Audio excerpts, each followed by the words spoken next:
and the industry on which this city depends is in mourning.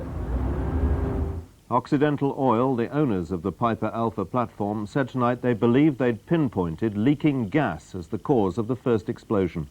The company said initial investigations had shown there'd been a leak from a gas compression chamber directly underneath the living quarters. This seemed to have set off a series of explosions. Piper Alpha is one of the older platforms in the North Sea. Oil production first started in 1976. The platform itself weighs 34,000 tons. It could accommodate up to 240 crew. Just how large it is can be shown in this comparison with Big Ben. Our science correspondent, James Wilkinson.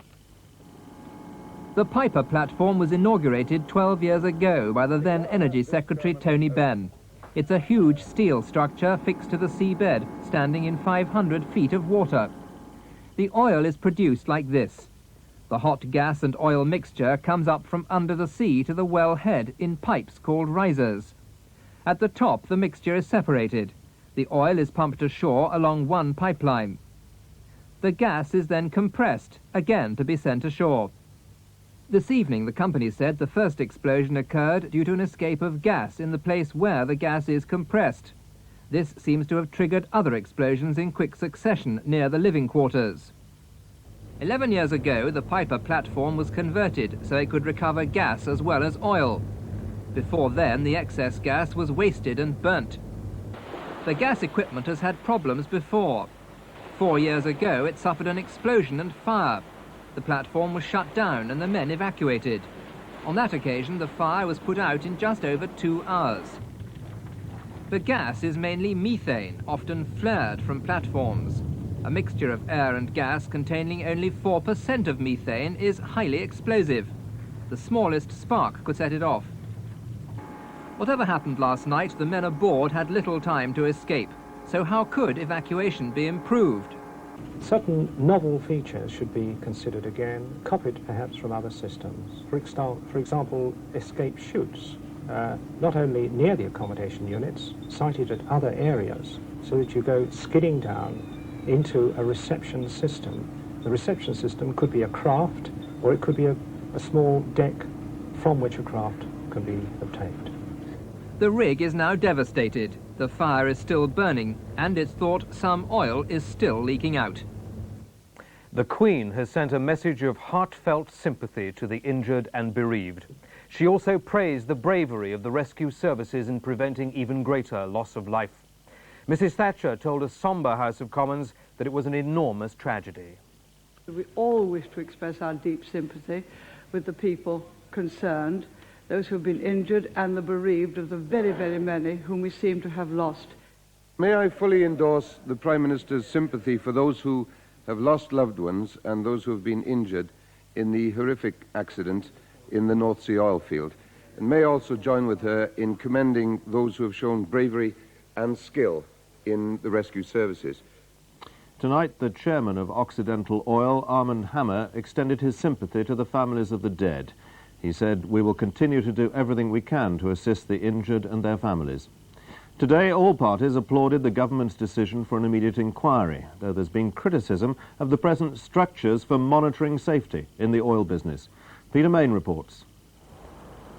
The Energy Secretary emerged from today's cabinet meeting saying there would be a deep and very far-reaching public inquiry into the Piper Alpha disaster. Later, he refuted Labour accusations that North Sea accidents were increasing because of cutbacks on inspections and maintenance. I don't think there have been cutbacks at all.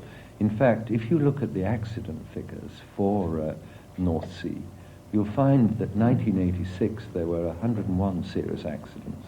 1987 there were 59, and there were 6,000 more people working because the North Sea was more active in 87 than it was in 86. Now, this doesn't suggest to me a lessening of concern about safety.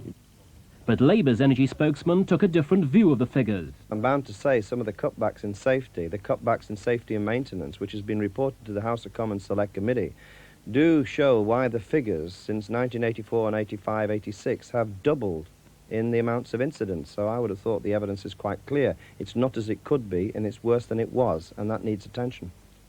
The Energy Department is responsible for North Sea oil production and safety. At least once a year, government officials inspect the health and safety aspects of all British rigs, including their working methods, the accommodation arrangements, fire pumps and survival craft, and the helicopter deck. Such a check was carried out on the Piper Alpha rig just 9 days ago. Lloyd Shipping certify the structural fitness of the platforms. They carry out their own spot checks, including underwater corrosion tests, every year. And every 5 years they carry out even more thorough inspections.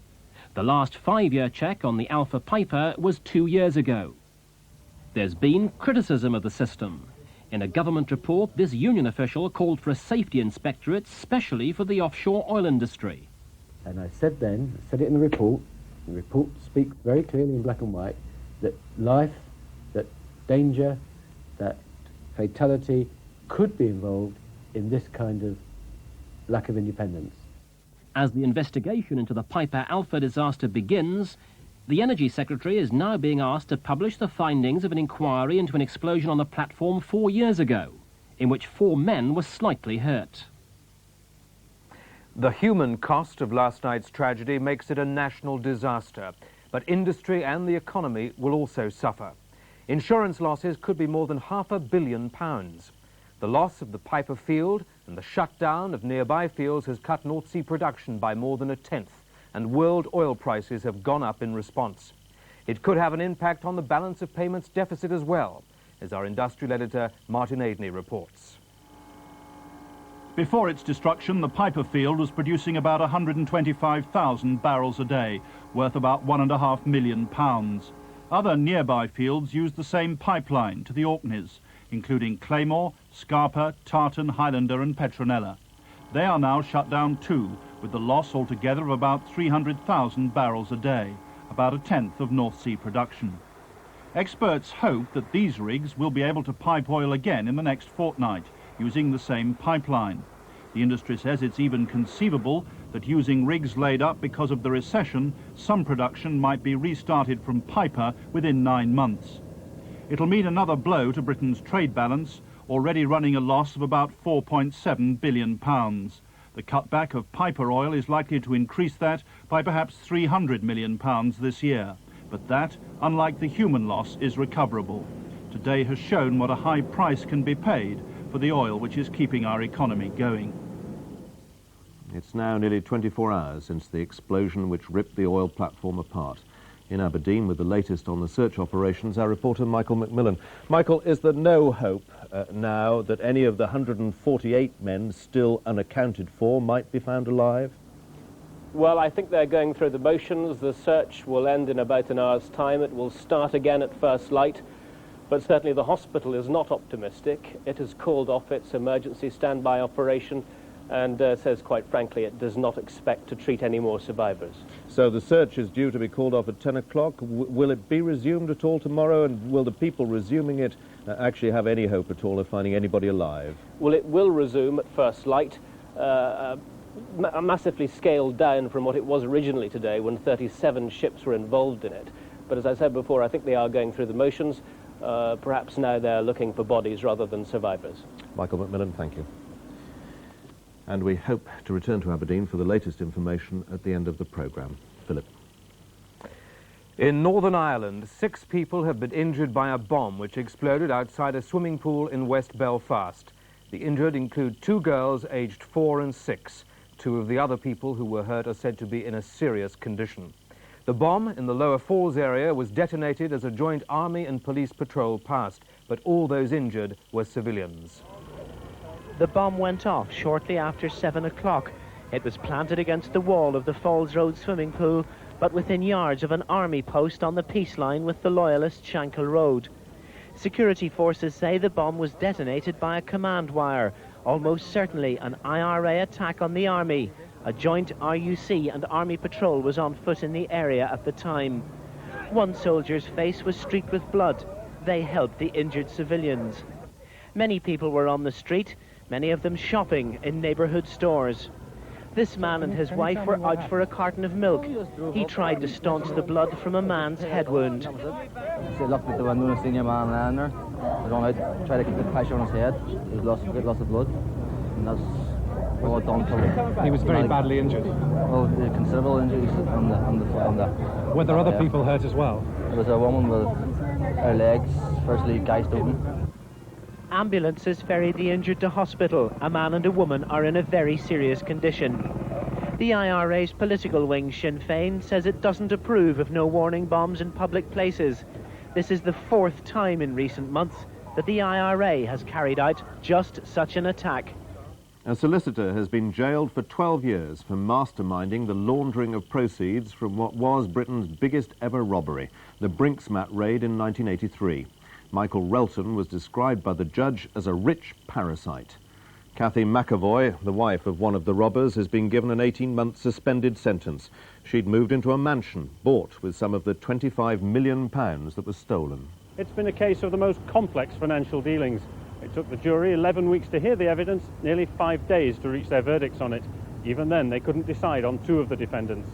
But the verdicts they did reach, 4 not guilty, 2 guilty of conspiring to handle stolen property, mean the jury accept that the police have managed to trace at least some of the Brinks-Mat money. There'll now be actions in the civil courts as the insurance companies try to take possession of that money. In fact, catching the Brinks-Mat robbers themselves 5 years ago was fairly easy.